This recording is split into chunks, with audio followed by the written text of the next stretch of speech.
Hi everybody, sorry I can't be here today, but we're going to still move forward, and I think this will be a really good day to pull some major topics together for you.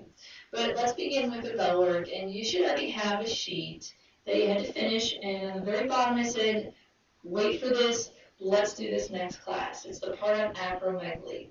So what I'd like you to do is kind of refresh your memory on the other disorders, the other 4 disorders on the sheet, and see if you can't make some connections to how acromegaly is kind of like the 2 on the front, which is how it's affected by growth hormone here.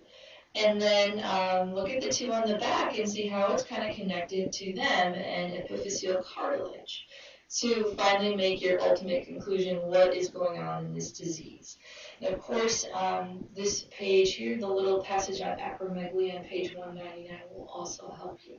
So let's take about 5 minutes and see if you can't answer those 3 questions. But I'd like you to do this on your own. So at this point, you can pause the video. Good luck. And I'm back.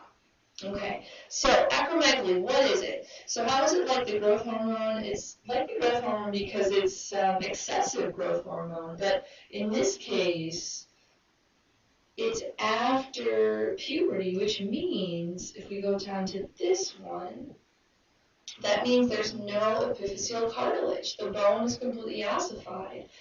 And so the ultimate effect is that the bones don't grow longer anymore, they just grow wider and thicker in certain areas of the body. Acromegaly. So let's move on. Let's just quickly recap the 4 disorders and check your work. Please feel free to add anything that you don't have. So we did this one in class last time, but the giantism one. So first of all, it's the opposite, obviously. I grouped them together for a reason. This is excessive production of growth hormone. But remember, unlike acromegaly, this is before puberty, before the bones have completely ossified. So that means not only is your epiphyseal cartilage growing fast, but then your bone keeps up, and they keep going until you're extremely tall. How are these similar? They both result from the amount of growth hormone released. The other 2, achondroplasia and Marfan syndrome, they're both genetic disorders that affect epiphyseal cartilage. So, cause genetic mutation. But what's the effect? The effect is that mutation now causes your cartilage and the ends of your long bones to grow really slow. So then the bone catches up very quickly, and those limbs, those arms and legs, are very short. The torso, though, still grows at the regular rate. In Marfan syndrome, same cause, but we're dealing with a different mutation that causes your epiphyseal cartilage to grow really fast. And so your bone grows really fast, and in those long bones, they're very, very long and slender in your arms and legs. Okay, now how are they similar? They're both genetic, and they both affect the rate at which the cartilage on the ends of the bones grows. And the bone then thus responds to that. So that's a look at the skeletal system, abnormalities. We've pretty much done everything we need to do for the skeletal system. So I'm going to have you do some vocab review. Now there should be a sheet that's handed out to you that looks like this. There's going to be, I believe, 7 or 8 statements on that sheet. And for each statement, you have to tell me if the statement is completely true, both the statement and the reasoning are right, all the way down to any mix thereof to where they're both incorrect. Okay? Now what I'd like you to do solo first is go through all the statements and see if you can't put down A, B, C, or D. Feel free to use your notes, but I want you to do this part on your own. Then, after, I would say maybe 6 or 7 minutes, once everyone's done, then what I want you to do is find a partner and go through each of those statements. Make sure you agree on A, B, C, or D. If you don't, figure it out. Then go back and finally rewrite this statement to make it completely true, to make it so that the statement and the reason are correct. Obviously, if it already is choice A, you don't have to do anything to it. So again, like we've done, please pause the video and good luck.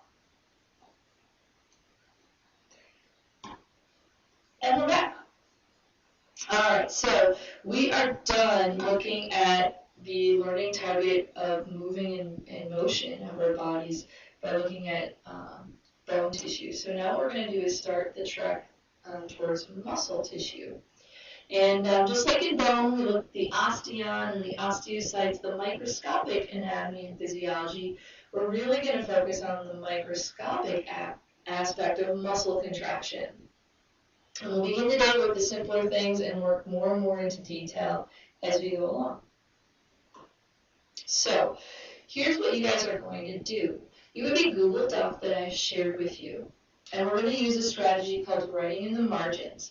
Now, on that Google Doc, and by the way, you've done this before, but on the Google Doc, you're going to find certain passages that are written for the text. You're going to find video links.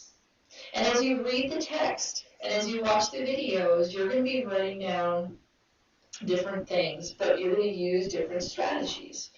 If you look at all the visuals and you're going to interpret what they're saying, a summary of what was said, defining new vocabulary, and there'll be a lot of that. And finally, if you have questions, because I'll be looking at these Google Docs when I'm away, and I'll be able to kind of give you some guiding direction. The more questions you have, I can kind of help you out there. Or you can just use them, write a question to check your understanding. Okay? So I'm looking for you to use a variety of those different strategies with the text and the videos. Here's what this looks like. If we look at muscle structure and function, the Google Doc is going to look like this. You're going to have all the things you have to read and the videos you have to watch. Then you'll have the first column, tell me what strategy you're using, and then use that strategy. 2 columns. So for example, summary, my idea, muscles are composed of smaller and smaller components down to the most basic structure, the sarcomere. Interpret, this was a visual. A sarcomere contains 2 filaments, actin and myosin. Define, so I define the sarcolemma, and I ask myself a question to check my understanding. Okay, so that's what you're going to be doing. Now, once you have filled out the table, below the table is going to be an area for you to summarize the whole thing. It'll say summary. Here's what I'm looking for. And I had a lot of people, when we did this the first time around, have to do these over because they weren't exactly what I was saying. So, focus in. When you get to the summary, you're going to take all the different ways you interpreted the text and the videos, all those different fragments of information, and you're going to synthesize them into one cohesive summary. Okay? That's going to take a little bit of thinking. How are we going to blend all those different fragments into one paragraph? Okay? So, for the remainder of class, I want you to lock it in. I want you to go to your Google Drive and find that document. Use your textbook when applicable. Use the video links. Now, this is going to be tough reading and tough videos.